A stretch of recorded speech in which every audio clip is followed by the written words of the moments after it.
Now we have a very special honor. This is the Lifetime Achievement Award. Here to introduce our honoree is George Bodenheimer, the former president of ESPN. George, come on stage. There he is.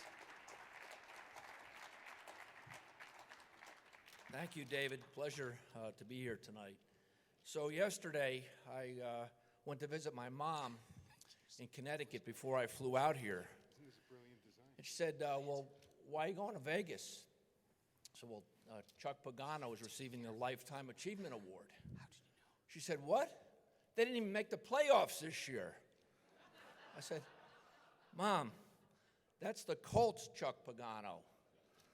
I have the distinct pleasure and honor to introduce ESPN's Chuck Pagano.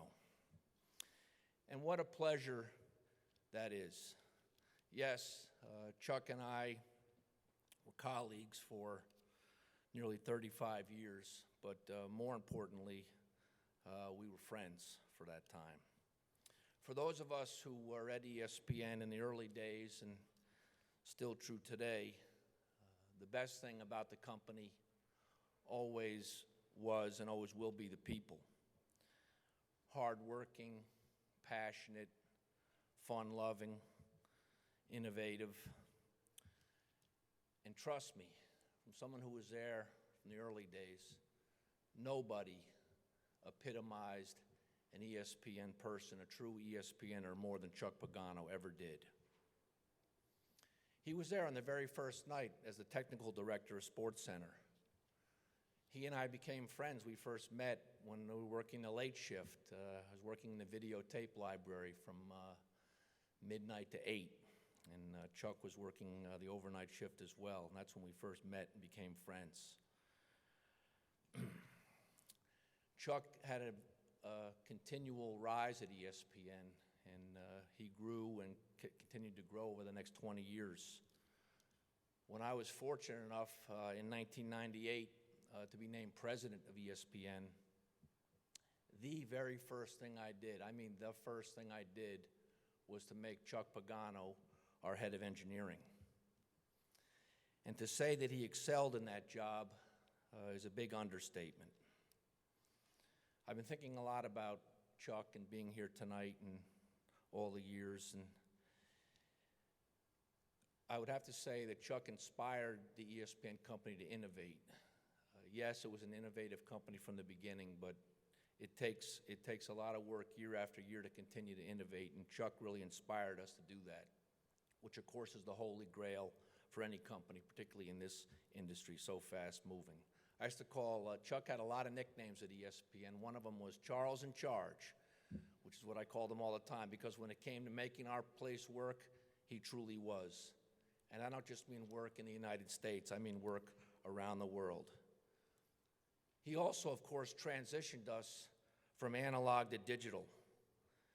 And I like to tell a story about Chuck that epitomizes that. David just mentioned a few moments ago our digital center, which we built in 2004, really Chuck and his team built. And we're a week or two away from going on the air, first Sports Center with our new digital center. And I asked him to give me a tour. And just he and I, this huge facility, over $100 million in equipment, new everything, brand spanking new, best technology. And I said to Chuck, what are you most proud of? And he walks me over to a closet. And we're standing there in front of a closet. I say, well, what's this? He said, it's a closet. I said, well, no, I can see that, but why are we standing here? He says, well, you asked me what I was most proud of. And for any of you who have been at ESPN in the early days, you know, and for those of you who had never had the pleasure of being there, you wouldn't know, it was a bare bones operation, trailers, one building after another. We didn't have room for anything. We continually outgrew ourselves. And Chuck said to me that when he polled our people about what they most wanted in our brand new digital center, high tech, everything, he told me they told him that they wanted a place to hang their coats. I never forgot that. As deserving as Chuck Pagano is for this award tonight, for his technological expertise and all of that, Chuck is about people. Chuck is truly a people person. And take a look at this short videotape and hear from some of his colleagues over the years. Beyond that blue horizon is a limitless world of sports, and right now you're standing on the edge of tomorrow. Sports, 24 hours a day, 7 days a week, with ESPN, the Total Sports Cable Network. With those ambitious words, ESPN began its remarkable life, beaming the first ever sports center into living rooms across the country. Welcome everyone to the ESPN Sports Center. From this very desk in the coming weeks and months, we'll be filling you in on the pulse of sporting activity, not only around the country, but around the world as well. A small team of people was there at the birth of a new network that would become a sports and pop culture icon. One of them, a native of nearby Waterbury, Connecticut, was Chuck Pagano. You could call Chuck Pagano the prequel to ESPN because he started in 1979, months before we went on the air. He was one of the first people here. Chuck was in the front of the truck as TD. I was in the back of the truck as a tape operator. There is no question that Chuck Pagano is the one that said, "You're the boomer from now on." Chuck was this long-haired, a bearded, hippie, biker TD. Over all these many years, Chuck's can-do attitude, his high intelligence, and his jovial personality enabled him to rise through the ranks to eventually become ESPN's technology leader, mentor, and guru. Chuck taught me virtually everything I know about TV technology. Half the time we had no idea what he was talking about, but we knew at the end of the day, this is the guy we wanted to entrust our future. Chuck is just a beacon of light and knowledge. When Chuck tells me something should matter, I find that it generally does matter. Maybe 5 years from now. What many consider to be the jewel in the crown of the worldwide leader in sports is the Bristol campus. We were a tape and sneakers company.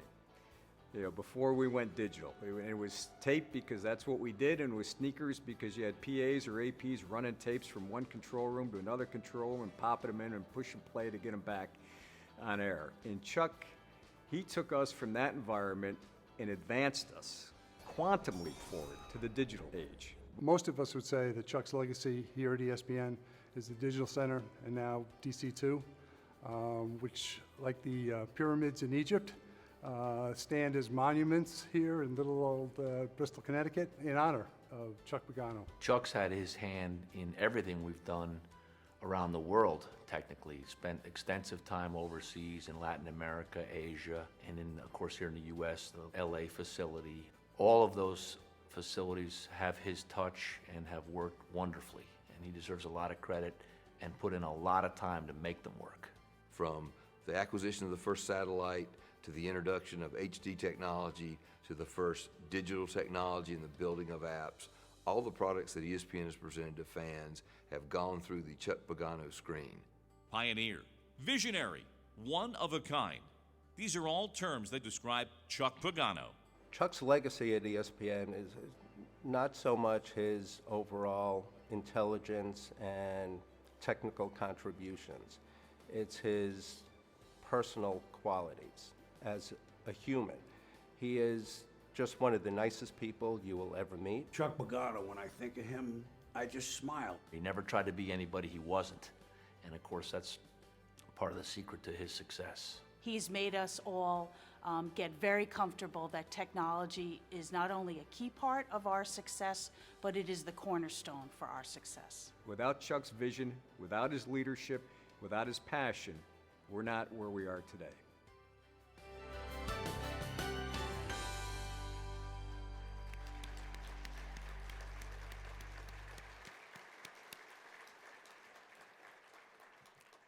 Truly an honor for me to introduce my friend, a man who nobody deserves more credit than Chuck Pagano for what ESPN has become and also for what its place in the industry. So, ladies and gentlemen, please welcome Chuck Pagano.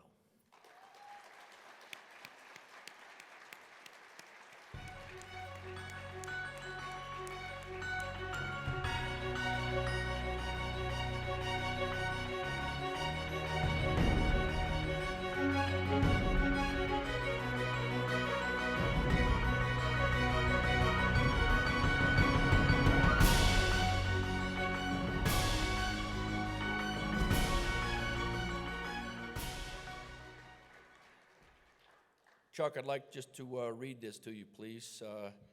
Presented to Charles Chuck Pagano for technology leadership and vision that enabled ESPN to become a world leader in televised sports, as well as for his engineering innovation in converting ESPN to HD TV and his continued adoption of new technologies that improve the ESPN's fan experience. Here you go, my friend. Thank you, my friend. Thank you for doing this. Nope, if you wouldn't mind. Thank you. Thank you, everyone. It's so good to see a lot of good friends here. Number one, congratulations to all the recipients tonight at this 67th Annual Technology Emmy Awards class. It is an honor, and I'm humbled to be included in this awesome class. A real special shout out to my pal back here, George Bodenheimer, for teaming me up tonight and for making a trek out here for the special award presentation. George received his Sports Lifetime Achievement Emmy in May last year in New York City and asked me to tee him up and do the presentation as he's done tonight. So it was no brainer for me to request his attendance here tonight also. I've known George, as he's already said, since he joined that day in January 1981 and have cherished his friendship and leadership while we were both there. My success is perfectly correlated to George being there. He is an incredible leader and a fantastic person to work with and work for. He made his mark with me very early in our journey, and I thank him for his aid, leadership, mentorship, and friendship since that January day. I was a part-time vacation relief, Craig also, and I actually started in this crazy media industry as being a disc jockey, learning my ropes at a half a dozen radio stations doing album-oriented rock, country music, top 40 rock and roll, news and information, and at my alma mater, the University of Hartford's radio station, WWUH, doing non-commercial jazz, which was my favorite. Along my DJ journey, I learned a lot of three incredible things. Number one, DJs really did not get all the hot women that I was led to believe. Number two, the pay level was borderline poverty with absolutely no promise of returning to work the next day. And number three, I started to get intrigued more and more by the flashing lights at the transmitter on the other side of the studio glass. So consequently, I found my real purpose in life.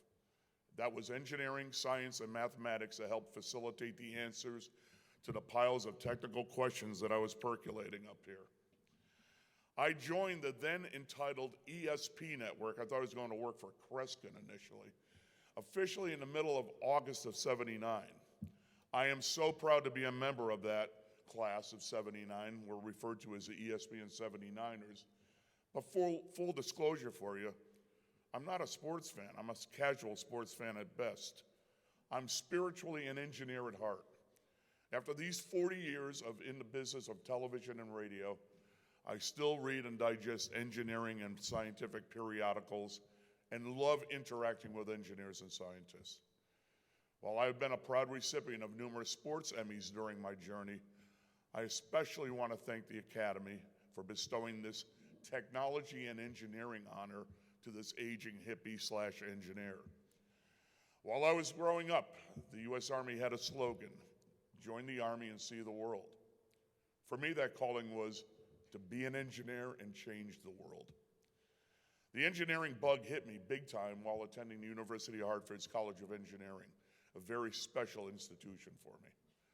While he is no longer living, I want to give a special shout out to a special professor that was my guiding light during my development process. His name was Bill Tizo, and he showed me the beauty of electromagnetics and communication theory, both important and key pillars for my ESPN journey, along with hiking up my overall curiosity index. Additionally, a very special and heartfelt thanks to all my colleagues and friends at ESPN, ABC, and Disney who have shown unbridled support and passion during my 35-plus year journey. I would especially like to thank my ESPN technology team for getting that job done and for living the ESPN mission, which is simply to serve sports fans anytime, anywhere.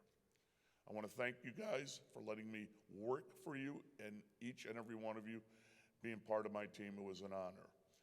It's been an honor to know and to have worked together for such a wonderful company and a magnificent and fulfilling business. Finally, an incredibly huge thank you to my mom, Helen, my sisters, Barbara and Kathy, and my entire family of relatives and friends.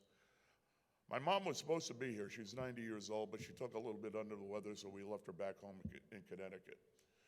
But luckily, 3 of my favorite nieces, Kristen, Jessica, and Sarah, are here, and they elected to support their dear uncle. I did try to get all of them to become engineers, but sadly I failed. But I'm incredibly proud of their accomplishments and their passions that they have achieved in life so far. So to my family, I say thanks for the love, support, and wisdom that each and every one of you have given me over the years. My dad passed away in 1984, and I still miss him immensely. But I do appreciate and treasure what he and my mother programmed into my soul. Curiosity, loyalty, a strong work ethic, and most of all for being a decent human being and for living a caring and nurturing life. If it wasn't for their DNA-based bits getting together back in 1953, I would not be up here tonight. So from this aging hippie/engineer, I just want to convey that I'm humbled, honored, and thrilled to be receiving this Lifetime Achievement Award at this 67th Annual Technology and Engineering Emmys. Thank you all for this awesome honor. I wish each and every one here tonight an awesome journey and a wonderful good night.